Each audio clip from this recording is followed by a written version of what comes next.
भाई मजदूरी भी वही होती है, आदमी भीख भी वही मांगता है, रोटी भी वही मांगता है जहाँ मनुष्य रहते हैं। हमारे गांव में हजार लाखों टन अनाज होता था और आज 1 किलो भी अनाज किसी के पास नहीं है। कैसा लगेगा आपको अगर जहां आपने अपना बचपन बिताया हो, अपने भाई बहनों के साथ बड़े हुए हो, अपने दादा दादी के साथ रहे हो, एक दिन अचानक आपको उस जगह को छोड़कर जाना पड़े, जिंदगी एक नए सिरे से शुरू करनी पड़े। ये आप में से बहुत लोग इसको शायद ना समझ पाएं, इस दर्द को ना समझ पाएं, लेकिन ये आज के युग की, आज के टाइम की एक बहुत बड़ी सच्चाई है, जहां लोग अपना फ्यूचर बनाने के लिए अपना शहर, अपना गाँव और अपना देश छोड़कर बाहर जा रहे हैं। Hello friends, this is Shweta and welcome to our बातों का अड्डा, चटपट अड्डा। तो जिस दर्द की मैं बात कर रही हूँ वो दर्द है पलायन या माइग्रेशन। ये शब्द शहर में रह रहे लोगों के लिए मे बी अनकॉमन सा हो, लेकिन गांव में रह रहे लोगों के लिए ये एक खौफ है। आखिरकार अपने घर को छोड़कर जाना इतना भी आसान नहीं होता है। और जब जब हम बात पलायन की करते हैं तो इंडिया का एक ऐसा स्टेट है, एक हिमालयन स्टेट है जो इसका सबसे बड़ा विक्टिम है। जी हाँ, मैं बात कर रही हूँ उत्तराखंड की, जिसे बने हुए तो 21 साल हो चुके हैं, लेकिन अगर हम बात करते हैं डेवलपमेंट की, ग्रोथ की और इकोनॉमिक प्रॉफिट की, तो रिजल्ट्स बहुत ही ज्यादा बुरे हैं। तो चलिए आज बात करते हैं उत्तराखंड की कि किस तरीके से ये राज्य आज भी अपनी पहचान, अपने लोग, अपनी संस्कृति, रीति रिवाज और यहाँ तक कि बेसिक फैसिलिटीज या मूलभूत सुविधाओं के लिए लड़ रहा है।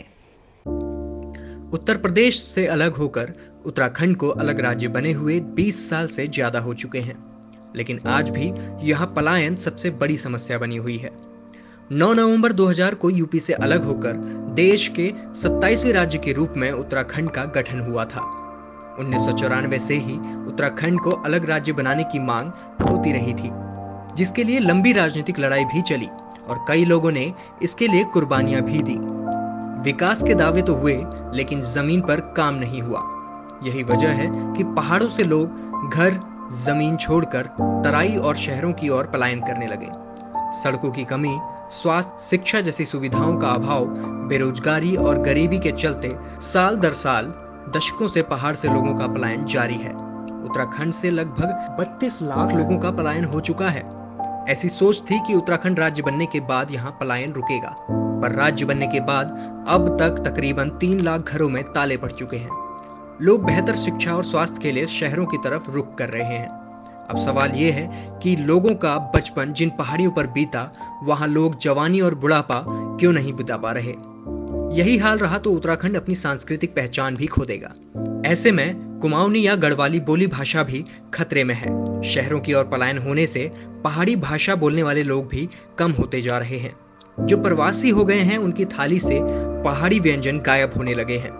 साथ ही शिक्षा के अभाव में लोग अपने बच्चों की अच्छी पढ़ाई के लिए शहरों की ओर रुख करने लगे हैं। शहर में एक कमरे के मकान में लोग गुजर बसर कर लेते हैं, पर गांव के 3-4 कमरों का मकान सूना पड़ जाता है। गांव में स्वास्थ्य सेवाएं भी नाम मात्र की होती हैं। सरकारी अस्पतालों में मूलभूत सुविधाओं का नितांत अभाव है। कोई गंभीर बीमारी हो जाने पर शहर की तरफ ही भागना पड़ता है। हालात ये हैं कि लोगों ने स्थायी रूप से भी पलायन कर लिया है। जो लोग कभी कभार अपने गांव घर जाया करते थे, उनकी नई पीढ़ी को यह भी नहीं पता कि पहाड़ के गांव में लगे खंडरों में एक घर उनका भी है।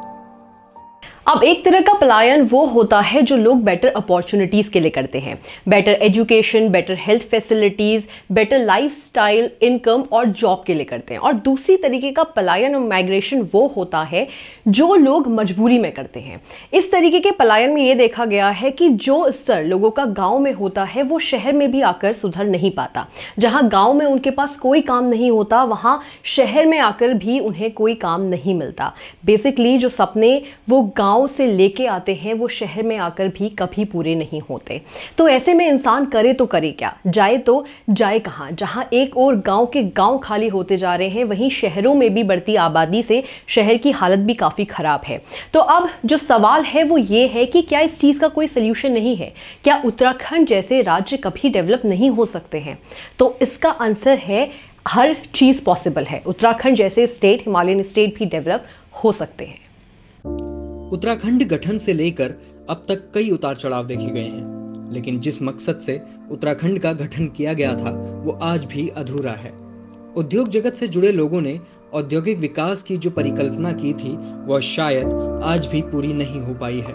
ऐसे में उत्तराखंड राज्य को विकसित प्रदेश बनाने के लिए मौजूदा प्रदेश सरकार और सरकारी सिस्टम को अलग से पहल करने की जरूरत है, ताकि पहाड़ी प्रदेश उत्तराखंड का वास्तव में चहुमुखी विकास किया जा सके।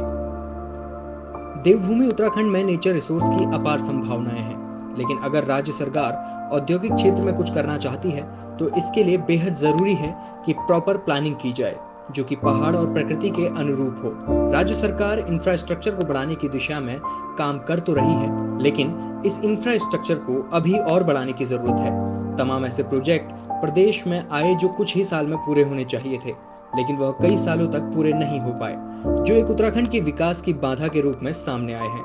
ऐसे में उत्तराखंड सरकार के रणनीतिकारों को विकास संबंधित प्रोजेक्ट को धरातल पर लागू करने में गंभीरता बरतनी चाहिए। उत्तराखंड राज्य सरकार को चाहिए कि राज्य स्तरीय कैडर की जगह जिला स्तरीय कैडर बनाए जाएं, क्योंकि मूलभूत सुविधाओं से जुड़े अधिकारी पहाड़ों पर चढ़ना नहीं चाहते। लिहाजा अगर राज्य सरकार जिला स्तरीय कैडर बनाती है तो ऐसे में उस जिले के निवासी अपने ही जिले में काम कर पाएंगे और शिक्षा, स्वास्थ्य से जुड़ी तमाम बुनियादी सुविधाएं आम लोगों को भी मिल पाएंगी। उत्तराखंड राज्य में पर्यटन की अपार संभावनाएं हैं। इसके साथ ही जल शक्ति और वन शक्ति आदि की भी अपार संभावनाएं हैं। ऐसे में राज्य सरकार को इन क्षेत्रों के विशेषज्ञों के साथ मिलकर एक समग्र नीति बनाने की जरूरत है। इस समग्र नीति पर दृढ़ निश्चय होकर काम करने की जरूरत है, अन्यथा राज्य विकास के लिए ऐसे ही भटकता रहेगा। तो एक बात तो क्लियर है कि अगर उत्तराखंड की ब्यूटी, उसके गांव और उसके कल्चर को बचाना है तो government, state government and central government दोनों को ही काफ़ी एक्टिव होना पड़ेगा। इनफैक्ट लोगों के साथ मिलकर काम करना होगा, क्योंकि जितने अच्छे से वहाँ के लोकल लोग उस स्टेट को जानते हैं उतना कोई भी नहीं समझता।